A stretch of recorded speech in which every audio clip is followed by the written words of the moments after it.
नमस्कार, खबरें जारी न्यूज 24 पर मैं हूं आपके साथ मकसूद खान। बात बिहार की, बात आयोग के कंफ्यूजन की। पहले कहा गया कि 11 में से कोई दस्तावेज नहीं होंगे तो आवेदन ही नहीं होगा। अब यह कहा जा रहा है कि बिना किसी दस्तावेज के भी फॉर्म को जमा किया जा सकता है। बिहार में वोटर वेरिफिकेशन पर चुनाव आयोग के नए नोटिफिकेशन और विज्ञापन से पैदा हुए कंफ्यूजन के बीच विपक्षी दलों ने आर पार की जंग का ऐलान कर दिया है। मतदाता पुनरीक्षण को बिहार के गरीबों का मताधिकार छीनने की साजिश बताने वाले महागठबंधन ने अब 9 जुलाई को बिहार बंद का ऐलान कर दिया है। तेजस्वी यादव ने कहा कि 9 जून को राहुल गांधी भी उनके साथ बिहार की सड़कों पर दिखेंगे। इस सब के बीच मल्लिकार्जुन खड़गे ने कहा कि जैसे बीजेपी ने चुनाव आयोग के साथ मिलकर महाराष्ट्र में चुनाव की चोरी की, वैसे ही अब वो बिहार का चुनाव लूटने का प्लान बना चुकी है। लेकिन बिहार की जनता बीजेपी के मंसूबों को नाकाम कर देगी। रिपोर्ट।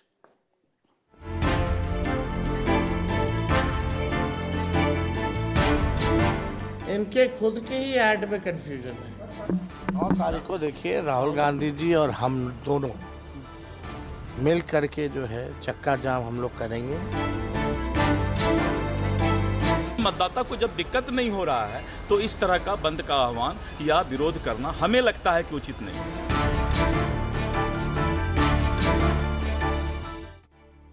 मतदाता पुनरीक्षण अभियान, जन्म स्थान का सबूत बना व्यवधान, प्रमाण पत्र ढूंढने में पब्लिक परेशान। एसआईआर पर बिहार में छिड़ गया संग्राम।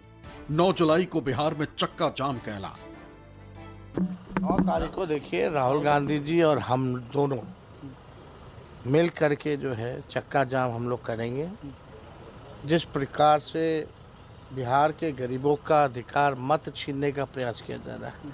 पहले ये लोग गरीबों का, सरकार में बैठे नीतीश जी, मोदी जी मत का अधिकार छीनेंगे, वोटर लिस्ट से नाम हटवाएंगे, फिर स्वाभाविक रूप से पेंशन भी खत्म हो जाएगा उनका और राशन भी खत्म हो जाएगा।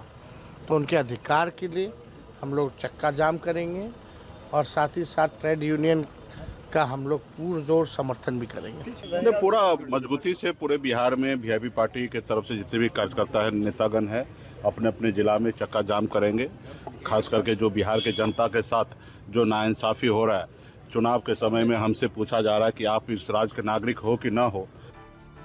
24 जून को जब चुनाव आयोग ने बिहार में एसआईआर विशेष गहन मतदाता पुनरीक्षण का नोटिफिकेशन जारी किया, तब 2003 के बाद जन्मे लोगों को वोटर लिस्ट में नाम दर्ज कराने के लिए अपने माता पिता के जन्म स्थान का दस्तावेज मांगा। चुनाव आयोग ने इसके लिए 11 तरह के दस्तावेजों को वैध बताया। उसमें आधार कार्ड, वोटर आईडी कार्ड और ड्राइविंग लाइसेंस भी शामिल नहीं थे। लेकिन जब विपक्षी दलों ने चुनाव आयोग के इस अभियान को बिहार के करोड़ों गरीब लोगों से वोट का अधिकार छीनने की साजिश बताया, तो चुनाव आयोग नए नोटिफिकेशन के जरिए सफाई देने लगा।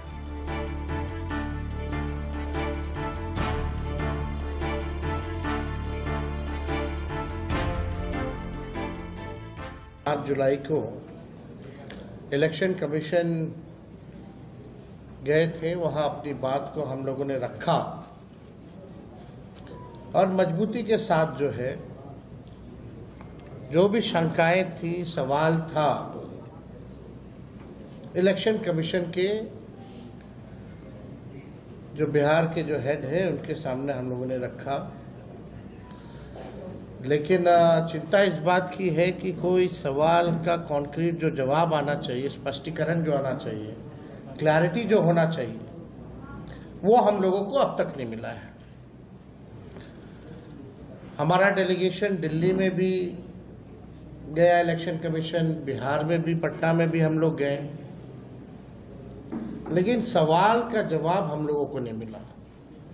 हालांकि आप सब लोग जानते हैं कि पटना का जो इलेक्शन कमीशन है बिहार का, वो निर्णय लेने योग्य नहीं है, उनको अधिकार नहीं है। वो केवल जो है पोस्ट ऑफिस जैसा काम करते हैं। हमारे सवालों को दिल्ली भेजा गया, यानी दिल्ली में जो बैठे इलेक्शन कमिश्नर्स हैं, अब तक ऐसा क्यों नहीं हुआ कि विपक्ष के सवाल को, जनता के सवाल को आकर एक बार भी अगर प्रेस कॉन्फ्रेंस करके सारी बात को स्पष्ट कर देते, क्लियर कर देते, कोई कंफ्यूजन नहीं रहता। फिर इस पूरी प्रक्रिया के जो है अधिकार क्या रह जाएगी? क्या यह एक नियोजित षड्यंत्र है कि कुछ राजनीतिक दल को लाभ पहुंचाने के लिए ऐसा नहीं किया गया है?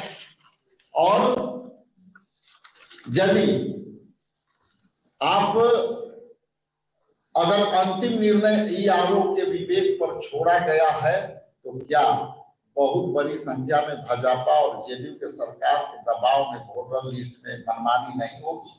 इसलिए जैसा कि मैंने कहा कि ये किसी एक पदाधिकारी को आप पूरा अधिकार दे रहे हैं, इसलिए टोटली इलेक्शन कमीशन कंफ्यूज है और ये इनकी षड्यंत्र बिहार में 8 करोड़ मतदाताओं को जो है मताधिकार से वंचित करने वाली अधिकार है। इसके लिए हम लोग संघर्ष करते रहे। अगर आप किसी को वोटर लिस्ट से आप नाम हटा दे रहे हैं तो वोटर ही नहीं रहेंगे तो निश्चित तौर पर कल कहा जाएगा कि आप नागरिक नहीं हैं, क्योंकि नागरिक वोट डाल सकते हैं। इसीलिए ये खतरा सिर्फ मतदाता सूची के लिए नहीं है। तो मतदाता सूची से नाम हटेगा, धीरे धीरे नाम हटता चला जाएगा। हर जो भी लोगों के पास अधिकार है, हर अधिकार से वो वंचित होते चले जाएंगे, नागरिकता से वंचित हो जाएंगे। वो डाउटफुल नागरिक कहलाएंगे, डाउटफुल वोटर और डाउटफुल नागरिक। इलेक्शन कमीशन ने बड़ा स्पष्ट तौर पर कहा कि कोई भी परिवार का सदस्य यदि उसका परिवार ये लिख के देगा कि ये यदि बाहर में गए हैं या पटना गए हैं, उनकी सहमति बन जाएगी। लेकिन जो बांग्लादेशी है या बिहार के बाहर के लोग हैं, उसका नाम कटेगा, उसको धरती कोई नहीं बचा। वोटर लिस्ट के जरिए चुनाव की चोरी का इल्जाम सबसे पहले कांग्रेस नेता राहुल गांधी ने लगाया था। दलील ये कि महाराष्ट्र में चुनाव आयोग के जरिए 75 लाख वोट बढ़ाकर एनडीए ने महाराष्ट्र के चुनाव को लूट लिया। दावा ये कि बिहार में भी ऐसा हो सकता है। अभी राहुल के सवालों का सटीक जवाब मिलता उससे पहले बिहार में मतदाता पुनरीक्षण शुरू हो गया। छत्तीसगढ़ की राजधानी रायपुर से कांग्रेस अध्यक्ष मल्लिकार्जुन खड़गे ने केंद्र सरकार और बीजेपी की नीयत पर ही प्रश्न चिन्ह खड़ा कर दिया। मोदी सरकार सबको बर्बाद करने वाली है। वोटर लिस्ट में घपला शुरू, महाराष्ट्र में घपला हुआ, जो हमारे राहुल गांधी जी ने आपके सामने कहा। 75 लाख वोट बढ़ाए, कैसा बढ़ता है? आज बिहार में चुनाव लड़ रहा है, वहां 2 करोड़ वोट काट रहे हैं। अगर काट के तुम लोग इलेक्शन करना चाहते हैं, एक वक्त ऐसा आएगा तुम पछताओगे। जो काम आज गलत कर रहे हो उसका पछताना होगा आपको। इसलिए आप मजबूती से रहो, एक रहो, और क्योंकि आपके सामने देश है, देश सबसे बड़ा है, और देश है तो हम लोग सुरक्षित हैं। अगर देश सुरक्षित नहीं, हम कोई सुरक्षित नहीं। संविधान सुरक्षित है तो हम सब सुरक्षित हैं। तो संविधान को बचाना, देश को एक रखना, सभी समाज को एक रखना, ये हमारा काम है। यही हमको महात्मा गांधी जी ने सिखाया, पंडित जवाहरलाल नेहरू ने सिखाया, इंदिरा गांधी जी ने सिखाया, और एकता के लिए जान देने वाले राजीव गांधी भी यही बात बोल के। 24 जून के नोटिफिकेशन के बाद से चुनाव आयोग 4 बार नए नोटिफिकेशन और विज्ञापन के जरिए अपने आदेश में संशोधन कर चुका है। लेकिन रविवार को अखबारों में विज्ञापन तब आया जब शनिवार को चुनाव सुधार के लिए काम करने वाली संस्था एडीआर ने बिहार के वोटर वेरिफिकेशन अभियान के खिलाफ सुप्रीम कोर्ट का दरवाजा खटखटाया। बाद में टीएमसी सांसद महुआ मोइत्रा ने भी इसके खिलाफ याचिका दायर की और बारी बारी से 5 याचिकाएं सुप्रीम कोर्ट में दायर हो गई। All India Trinamool Congress under the leadership of Mamata Banerjee has pointed out the great danger to democracy, which is the new special intensive revision that the Election Commission has started in Bihar and plans to start in Bengal right after and in other states as well. I have petitioned the Supreme Court last night on this, and it is violative. This special intensive revision is violative of Articles 14, 19 and 21 of the Constitution, as well as Article 325 and 326. It is also against the Representation of People's Act 1960. जब आप अंधी गुफा में चलते महसूस करते हैं तो रोशनी का सुराग माननीय सर्वोच्च न्यायालय से ही होता है। हमने गुहार लगाई मुख्य चुनाव आयुक्त और बाकी के 2 आयुक्तों के समक्ष, छोटे छोटे सवाल पूछे। हमने कहा कि 22 बरस ये नहीं हुआ तो कौन सा पोजीशन पेपर या अप्रोच पेपर आपने डेवलप किया। हमने उनसे कहा कि आपने जब कहा था कि मेरे पदभार ग्रहण करने के बाद अब सारे निर्णय पॉलिटिकल पार्टीज से बात करके होंगे, किनसे आपने बात की या किसी एक से बात करके इतिश्री कर ली। 11 दस्तावेज यही मान्य होंगे, बाकी कोई सब अमान्य होगा 25 दिन के अंदर। ये आपको कहां से, किस अध्ययन के आधार पर, किस स्टेक होल्डर एंगेजमेंट के बाद आपने तय किया। मानसून का महीना है, पिछली बार जब हुआ था 22 बरस पहले, जो हमें सूचना है 8 से 10 महीने। अब 25 दिन में 20% लोग आपने स्वयं हमसे मीटिंग में कहा बिहार के बाहर पलायन करके रहते हैं, लेकिन वो चुनाव के दौरान आते हैं। हमने अपना भी उदाहरण दिया कि हम में से कई लोग दिल्ली में नौकरी करने के 10-12 वर्षों बाद तक बिहार के ही वोटर रहे, यहां नहीं बनवाया। ये हकीकत है हमारे समाज की। निशाने पे कौन है? डॉक्यूमेंट डेफिशिएंट स्टेट है सबसे ज्यादा बिहार। आप ये हकीकत सब लोग जानते हैं, इस पर सरकार के पास आंकड़े उपलब्ध हैं, बावजूद उसके आप हठधर्मिता त्याग नहीं रहे। तो कल भारत बंद में भी ये एक महत्वपूर्ण मुद्दा है। तो challenge special intensive revision of electoral rolls जो इलेक्शन कमीशन ऑफ इंडिया ने 24 तारीख को घोषित किया है, उसके खिलाफ याचिका दायर करी है। करीब 7 पिटिशनें हैं जो फाइल हुई हैं। उसमें ग्रीवांस ये है कि इलेक्शन कमीशन के पास स्टैट्यूटरी पावर नहीं है इस तरीके से समरी इंटेंसिव इलेक्टोरल रोल को रिवाइज करने की, प्लस इनके कई सारे क्वेश्चन हैं जो रूल्स के बाहर जा रहे हैं।